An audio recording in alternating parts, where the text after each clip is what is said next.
Good morning everyone. +2 class. Beta, in my last video we discussed about the water pollution. +2 class geography, chapter 3 of this part 3 of this chapter. Chapter 12 हम कर रहे हैं. The chapter name is Geographical Perspective on Selected Issue and Problems. And this chapter we discussed the water pollution and we completed the surface level pollution, and today we discuss the ground water pollution. Ground water pollution means पृथ्वी की सतह के अंदर जो pollution होता है, that is the underground water pollution. Read the topic please. Groundwater pollution occur by the leaching of underground sustains and reuse and spoil the herbs from the fertilizer, some of the nitric, phosphorus and potash, the several indicators of the pesticides and the earth spit tanks and the polluted Pond's and tanks. कई बार हम ये चीजें कर लेते हैं, ये आपके normal समझने की चीजें हैं कि भूमि के अंदर भूमि का निचला हिस्सा किस तरीके से होगा. कई बार जब हम अपने भूमि पर बहुत सारी ऐसी चीजें केमिकल फर्टिलाइजर्स का यूज करते हैं और उसके तहत हम उन चीजों के अंदर उन चीजों का यूज करें तो पृथ्वी की निचली सतह में भी वो पोल्यूशन क्रिएट करती हैं. ठीक है. इससे अलग अगर हम बड़े बड़े कुएं बनाते हैं या हम बड़े बड़े से वाटर टैंक बनाते हैं तो उस लेवल पे भी वहां पे गंदगी हमारी इकट्ठी हो जाती है. हैंडपंप कुएं नलकूपों के होने वाले भूमिगत जमीनों अगर उनके परीक्षण किए जाएं तो बहुत दिनों बाद उनका पानी खारा हुआ मिलता है, जिसके कारण उसमें होने वाले बहुत सारी बीमारियां होती हैं. जो उन बीमारियों के कुछ नेम्स दिए गए हैं.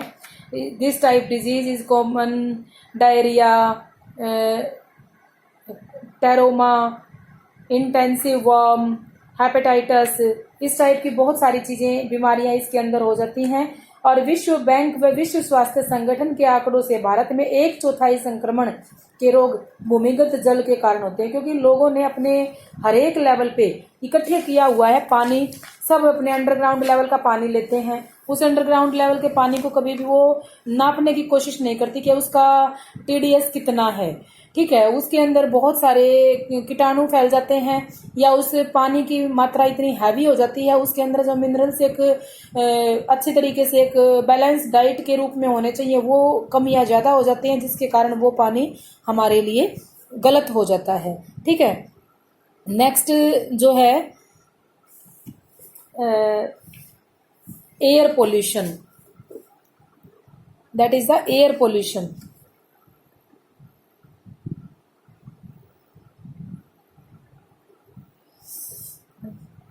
ये स्लाइड में बेटा एयर पोल्यूशन, आई थिंक ये वाला जो पेज है वो फोटो स्टेट नहीं हुआ. मैं हिंदी मीडियम में आपको आज करा देती हूँ, उसकी पिक भेज दूंगी मैं बाद में. ठीक है.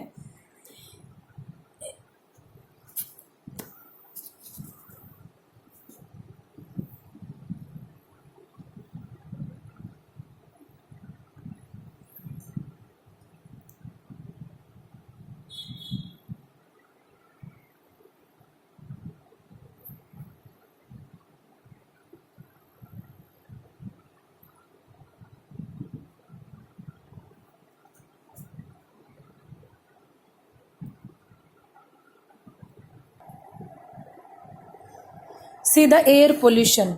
Air is the most essential for the all types of lives in the biosphere. जो एयर है वो हम सब के लिए बहुत जरूरी है. मैन कहीं ना कहीं अपने खाने के बिना रह सकता है, बट विदाउट एयर वो सरवाइव नहीं कर सकता. इसलिए जो एयर है वो सब के लिए बहुत जरूरी बताई गई है. इसके साथ है ए पर्सन ब्रीथ इन 22000 मतलब लगभग 22,000 टाइम्स एक दिन में इनहेल करता है. ऑब्जेक्टिव टाइप क्वेश्चन के लिए इसको ध्यान रखना. और लगभग 16 किलोग्राम एयर जो है वो ऑक्सीजन का यूज करता है. It is mostly the oxygen which is concern during the breathing process. Air polluted अगर होगी तो आदमी जो डेली की लाइफ में जो ले रहा है, ब्रीदिंग कर रहा है, वो डिस्टर्बेंस हो जाएगी और प्रॉब्लम हो जाएगी. World health organization has Defined air pollution is limited situation in which the outdoor ambient atmosphere contains materials in construction without harmful to man। ये जो डेफिनेशन है ना, इसको थोड़ा ध्यान से पढ़ लेना। विश्व स्वास्थ्य संगठन के द्वारा क्या कहा गया, वायु का प्रदूषण एक स्थिति है जब वायु में मनुष्य उससे वातावरण के लिए हानिकारक तत्व प्रवेश कर जाते हैं, तो उससे दम, हानिकारक ठोस, तरल व गैस तीनों टाइप का प्रदूषण उसके पास आ जाता है। और वो तीनों टाइप का प्रदूषण राजनीतिक सीमाओं के लिए नहीं रुकता। मतलब ये कहीं नहीं देखा जाता कि आदमी का कहाँ तक का एरिया है, वो दूरों तक फैलता ही चला जाता है। और ये हमारे विश्वव्यापी एक समस्या, हमारे ग्लोबल फिनोमेनन बन के रह जाती है। मेजर सोर्सेज जो हैं air pollution divided into the 2 broad categories, जैसे नेचुरल सोर्सेज और human made sources. Natural sources में वोल्केनिक डस्ट स्टॉर्म फायर, और ह्यूमन में जो है including factory, urban centres, automobile, aircraft,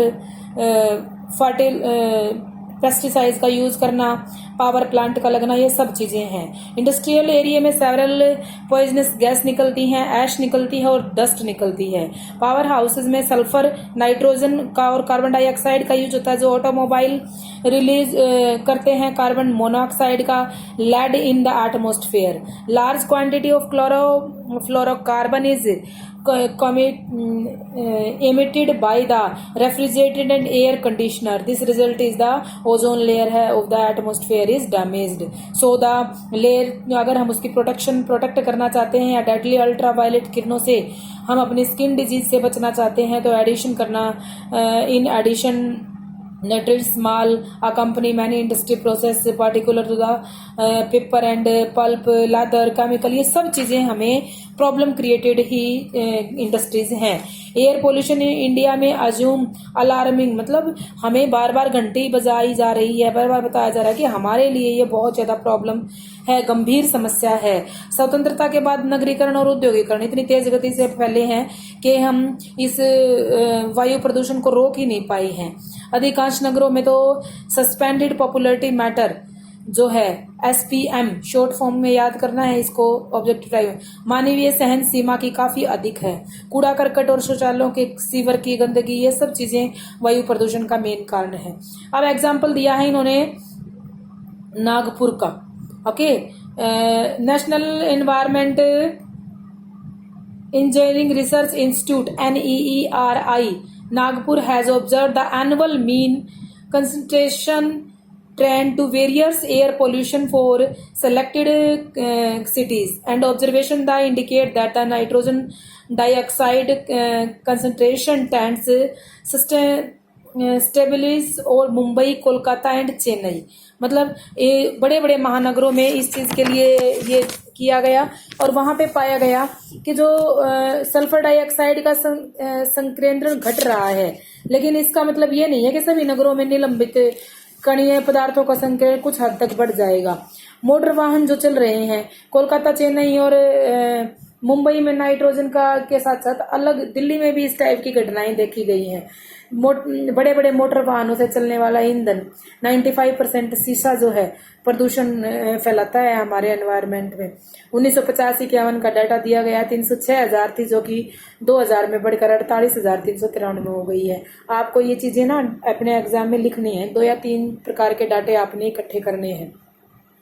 वायु प्रदूषण के प्रभाव क्या पड़ते हैं? Effect of the air pollution.